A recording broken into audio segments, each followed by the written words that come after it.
అందరికీ నమస్కారం. కథా ప్రపంచానికి స్వాగతం. ఈరోజు కథా ప్రపంచంలోని మరొక కథ గొప్ప ధర్మాత్ముడు. ఓ రాజుకు నలుగురు కొడుకులు ఉండేవారు. ఎవరైతే సర్వాధికుడైన ధర్మాత్ముడిని వెతికి తీసుకువస్తాడో అతడే రాజ్యాధికారం ఇవ్వబడుతుంది అన్నాడు. రాకుమారులు నలుగురు గుర్రాలెక్కి 4 దిశలా బయలుదేరారు. కొన్నాళ్ళు గడిచాయి. పెద్ద కొడుకు తిరిగి వచ్చి తండ్రి ఎదురుగా ఓ షేట్ను నిలబెట్టి, ప్రభు, ఈ షేట్ గారు సర్వదా వేలాది రూపాయలు దానం చేస్తారు. వీరు ఎన్నో ఆలయాలు కట్టించారు, చెరువులు తవ్వించారు, చలివేంద్రాలు ఏర్పాటు చేశారు. తీర్థక్షేత్రాలలో వీరు ఎన్నో వ్రతాలు చేస్తూ ఉంటారు. నిత్యం వీరు పురాణ శ్రవణం చేస్తూ ఉంటారు, గోపూజలు చేస్తూ ఉంటారు. ప్రపంచంలో వీరిని మించిన గొప్ప ధర్మాత్ముడు ఎవడు ఉండడు అన్నాడు.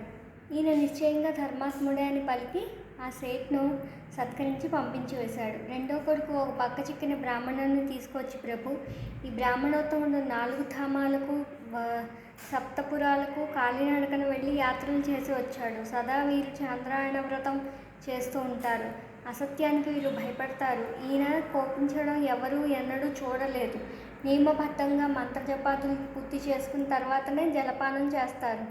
త్రికాలాల్లోనూ స్నానం చేసి సంధ్యావందనం చేస్తారు. ఈ కాలంలో ఈ విశ్వంలో వీరిని మించిన సర్వశ్రేష్ఠులైన ధర్మాత్ముడు మరెవరూ లేరు అన్నాడు. రాజు బ్రాహ్మణ దేవతకు నమస్కరించి అధిక దక్షిణలిచ్చి వీరు మంచి ధర్మాత్ములే అని పంపించి వేశాడు. మూడో కొడుకు మరలి వచ్చాడు. అతనితో కూడా ఓ బాబాజీ ఉన్నారు. ఆ బాబాజీ వస్తూనే ఆసనం వేసుకొని కళ్ళు మూసుకొని కూర్చుండిపోయారు. జీర్ణమైన బట్టలతో అస్థిపంజరంలో ఉన్న ఆకారంలో ఉన్న ఆయన కనిపిస్తున్నాడు. అందరూ ఆసీనులైన తర్వాత మూడో కొడుకు, ప్రభు, వీరు నేను ఎంతగానో ప్రార్థించగా ఇక్కడికి వచ్చారు. వీరు మహా తపస్సులు. వారానికి ఒక్కసారి మాత్రమే క్షీరపానం చేస్తారు. గ్రీష్మ ఋతువులో పంచాగ్ని మధ్యంలో ఉంటారు.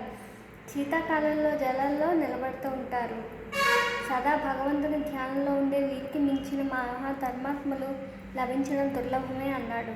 రాజు ఆ మహాత్మునికి సాష్టాంగ ప్రణామం చేసి వారి ఆశీస్సులు అందుకొని వీడ్కోలు పలికాడు. ఆపై వీరు ధర్మాత్ములే అన్నాడు.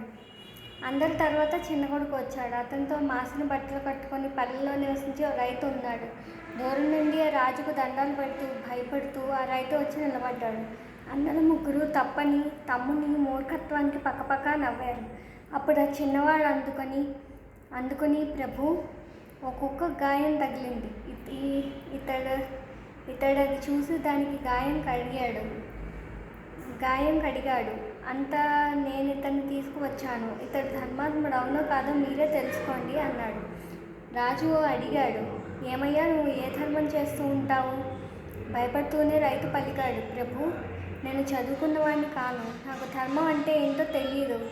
ఎవరైనా జబ్బు పడితే సేవ చేస్తాను. ఎవరైనా ఇస్తే గుప్పడి మెతుకులు పెడతాను. ఎవరైనా యాచిస్తే గుప్పడి మెతుకులు పెడతాను. అంతా రాజు ఇతడే అందరికన్నా గొప్ప ధర్మాత్ముడని అనగా విని కొడుకులందరూ అటు ఇటు చూడసాగారు. రాజు ఇలా అన్నాడు, దాన ధర్మాలు చేయడం, గోపూజ చేయడం, అసత్యం ఆడకపోవడం, క్రోధంగా ఉండకపోవడం, తీర్థయాత్రలు, సంధ్యావందనాలు, పూజాదులు కొనసాగించడం కూడా ధర్మమే. తపస్సు చేయడం ఆవశ్యకమైన ధర్మమే. కానీ సర్వాధిక ధర్మం ఏమిటంటే అర్థించకపోయినా అసహాయ స్థితిలో ఉన్నవారిని ఆదుకోవడం, రోగికి సేవ చేయడం, కష్టంలో ఉన్నవారికి చేయూతనీయడం. సర్వాధికమైన ధర్మము పరులకు సహకరించేవానికి తనతో తానుగా సహాయం అందుతుంది. త్రిలోకనాథుడైన పరమాత్మ అట్టి పరోపకారపరాయణుని ప్రసన్నుడై ఉన్నాడు. పరోపకారాన్ని మించిన పరమధర్మం లేదు.